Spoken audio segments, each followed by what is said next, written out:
We've talked a lot about how square roots and negative numbers don't play nicely together. And so you and I already know that the square root of 9 is 3, because 3 times 3 gives us a 9, and so that's a pretty easy thing to deal with. But this becomes a little bit more frustrating when we have something like the square root of negative 9, because we know that there is no such thing that times itself gives us a positive number. So to this point, we've said that this does not exist. But in history of mathematicians, there was this really cool Italian dude named Raphael Bombelli, who in 1572 wanted to do some calculations that were so intense they involved venturing outside of the realm of real numbers. And so even though the idea had been put forth before then, this guy basically said, you know what? Forget this. Negative 1 should have a square root, and I'm going to create it. I'm going to define it right now. He said that negative 1, the square root would be just I. And so with that in mind, anytime you see this I, it's just a shorthand way of writing the square root of negative 1.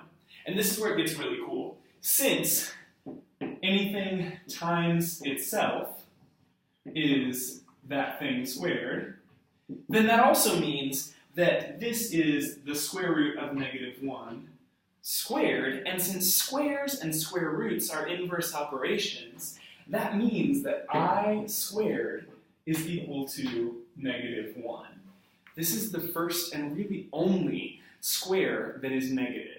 In the entire world of numbers, everything else is just a riff off of that one identity. So, instead of writing that the square root of negative 9 does not exist, instead we can say that the square root of negative 9 is actually the same thing as the square root of negative 1 times the square root of 9. And the square root of negative 1, we've already said, is I.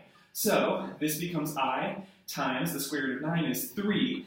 That means that the square root of negative 9, instead of no longer existing, it kind of exists. It's not a real number, it's an imaginary number. And the square root of negative 9 is 3